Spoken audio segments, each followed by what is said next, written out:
En un momento determinado, al poco tiempo de haber llegado a Malabrigo, comenzamos a ver chicos que nacían con malformaciones congénitas, pero que me llamaba la atención. Yo venía de estar trabajando en un servicio de neonatología situado en el hospital provincial José María Cuyen. Estaba en la planta baja del edificio de la maternidad Pujato. En la maternidad Pujato se atendían aproximadamente 2.500 a 3.000 nacimientos vivos por año. Fíjate el promedio que te estoy diciendo. En Malabrigo, con un promedio de 15 a 20 nacimientos vivos por mes, multiplicarlo por 12, nos llegamos a 250 nacimientos vivos por año. Teníamos las estadísticas universales, nacionales también, de que aparecía un chico con malformación congénita en aproximadamente entre 8.500 a 10.000 nacidos vivos. Ese era el porcentaje que estábamos acostumbrados a manejar. Vos como pediatra, digamos. Como pediatra y neonatólogo, en ese entonces hacía neonatología, había rendido para hacer neonatología, es decir, una subespecialización dentro de la pediatría. Pero me llego a Malabrigo y me encuentro con que en un año nos encontramos con 12 chicos nacidos con malformaciones. Pero lo más llamativo son malformaciones del neuroeje.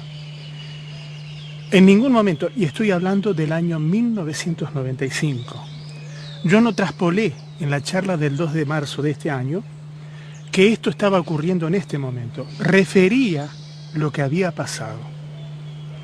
Bueno. Claro, porque hablas de hace 15 años. De hace 15 años. Exactamente, sí. No estoy diciendo que esté ocurriendo en este momento. Después te voy a relatar qué es lo que pasó después. Comenzamos a razonar qué es lo que está pasando para que haya tal cantidad y tanta incidencia de malformaciones.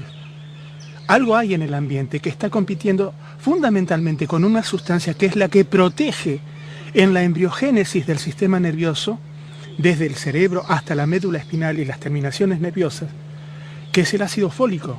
Hay algo que compite con el ácido fólico, que está bloqueando su acción protectora y está produciendo malformaciones a nivel del neuroeje.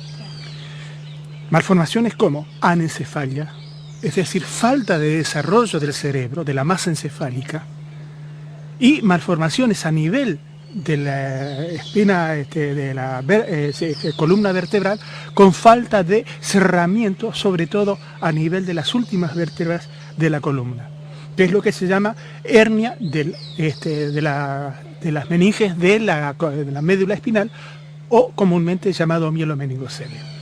Si al mielomeningocele, es decir, contactar con el exterior de la médula espinal, vos no la protegés rápidamente, en menos de 6 horas hay contaminación bacteriana.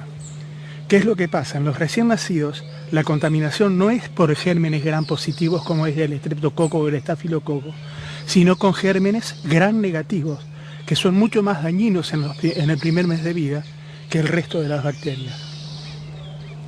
Estos chicos que sobrevivieron tuvieron meningitis a repetición.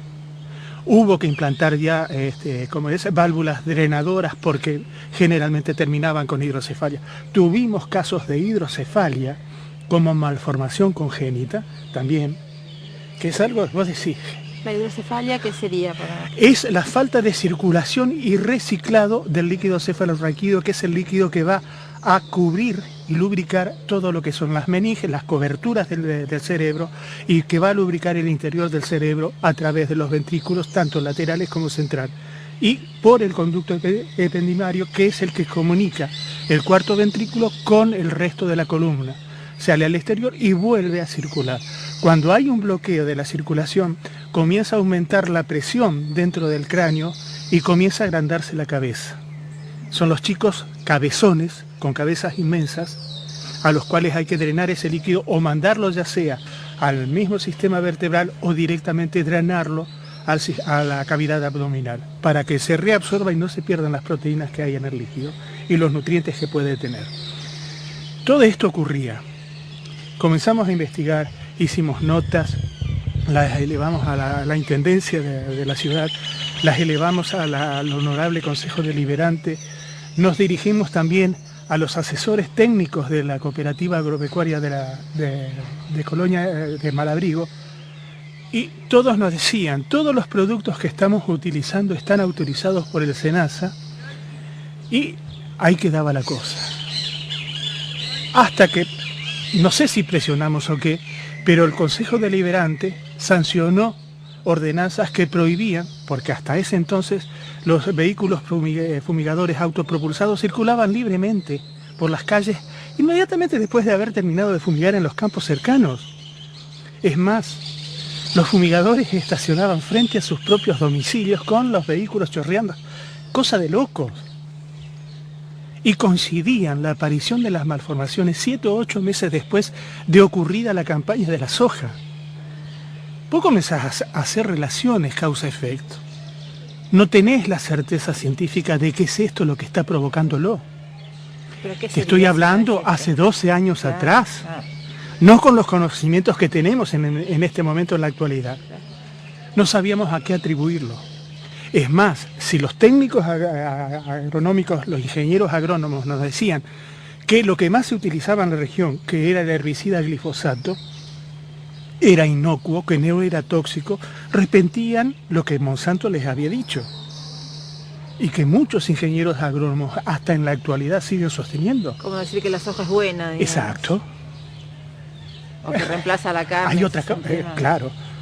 Pero lamentablemente en los años de crisis en Argentina, cuando se comenzó a utilizar la soja como alimento humano, nunca se tuvo en cuenta que en relación a peso, 100 gramos de soja y 100 gramos, por ejemplo, de carne vacuna, de carne roja, no tienen la misma concentración de proteínas o de nitrógeno que 100 gramos de carne vacuna y 100 gramos de soja.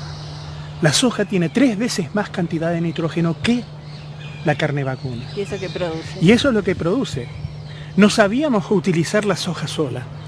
Utilizábamos la mezcla de carne, de nitrógeno cárnico con el nitrógeno vegetal que tiene la soja. Por supuesto, la gente al poco tiempo de terminar de comer, ya sea milanesa, ya sea albóndigas o de la preparación que fuere, terminaba de comer y comenzaba su hígado a inflamarse porque no tenía la capacidad física para desintoxicarse del exceso de nitrógeno que se había incorporado. Entonces la gente se sentía hinchada. A veces, muchas veces, esa distensión abdominal provocaba náuseas, en algunos vómitos, sobre todo en los chicos. Es decir, por desconocimiento. ¿Pero vos en algún momento dijiste algo que el nitrógeno evita la buena absorción del calcio, puede ser? No, pará. Yo dije lo siguiente. Eso fue dentro de la campaña para sacar los silos del centro de la ciudad de Malabrío. En los silos se depositaba la soja, se depositaba el girasol, se depositaba el maíz, y el polvillo de la manipulación iba a todos los ambientes. Lo que nosotros detectábamos era la cantidad de personas, y sobre todo chicos con problemas respiratorios, inducidos por este polvillo. Y también investigamos en ese entonces, que fue material que elevamos a la justicia, donde se nos confirmaba que la soja es el cereal más alergénico que existe, por la cantidad de sustancias proteicas que tiene, extrañas al ser humano, y que los chicos que heredan la predisposición a desarrollar fenómenos alérgicos en contacto, ya sea a través de la ingestión o a través de las vías respiratorias del polvillo en la manipulación de la soja, comienzan a desarrollar severas crisis de asma, respiratorias, bronquitis a repetición. Y bueno, eso nos obligó a pelear hasta que logramos que la justicia y la Defensoría del Pueblo nos dieran la razón a los entonces quejosos. Todo dentro del marco legal, sin insultar, sin ofender absolutamente. Nos cuidamos, como decimos nosotros acá en criollo, de mearnos en la cama. Hasta ese cuidado tuvimos. Jamás de ofender absolutamente a nadie. Siempre con términos moderados, términos bien cuidados, para que no se sintieran ofendidos o afectados. Cuando llegó la orden judicial de sacar los hilos del centro de la ciudad, se armó un revuelo tan grande. Y ahí fue hasta donde nos amenazaron de muerte. Te van a matar. Lo que estás haciendo es contra los intereses de la gente. ¿Pero de qué gente me estás hablando?